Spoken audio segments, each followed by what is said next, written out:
Dave explained the Stream Deck a little bit, right? That's the macro pad and kind of control center for your computer, where you still manually have to press a button to execute a function, right?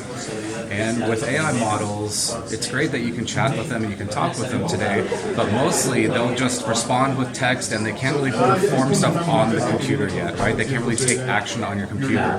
However, your Stream Deck can take action. It can mute your microphone, it can pull up a window, it can paste text, it can play a game if you want to, stuff like that.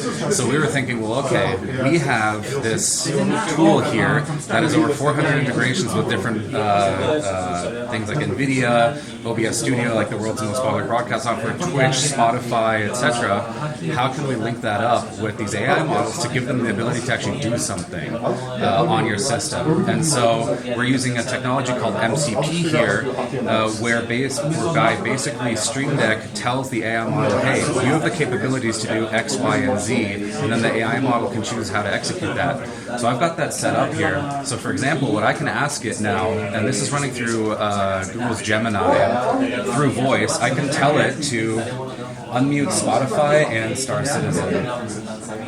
And what you'll see is that here, it goes ahead and it knows that I have Spotify and that I have Star Citizen as audio, and it now unmuted it. Or I could also tell it, bring Camera Hub to the front and then play my script.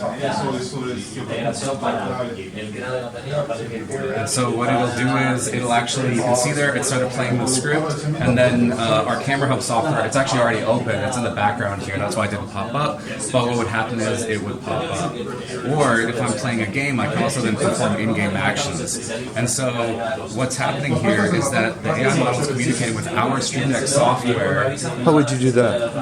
So that's through this protocol called MCP, the Model Context Protocol. Basically what's happening is these are different actions that we've given the model as almost like tools that it can access. So essentially you can kind of imagine these are like nails here, and like all of these are little nails, and the AI model is a hammer deciding which one to, which one to use, which one to hit down on. And the nice thing is we're not giving you we're not giving the models total access where you can like delete files on your computer or do things that were nefarious, because it only can do the actions which are defined by you in here. So you're essentially giving it a very, like a grid of like, okay, you're allowed to do this, you're allowed to do this. A sandbox. A sandbox with rules that are, not just, hey, you can, delete all my files, scan my system, do whatever you want. It's no, this is very, very defined set of actions that it can perform.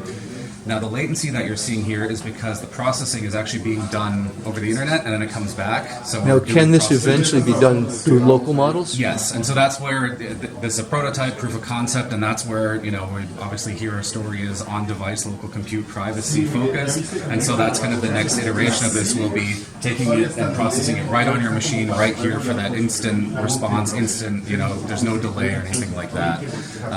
And so, yeah, we're super excited about this because, again, it gives these AI models the ability to actually do something, which I think a lot of them are missing at this point. You can send them PDF files, you can give them images, and then they'll tell you about them, but I actually wanted to do something on my computer. I wanted to, make my gameplay more immersive. I wanted to help me in my daily workflows, and so that's what this can enable.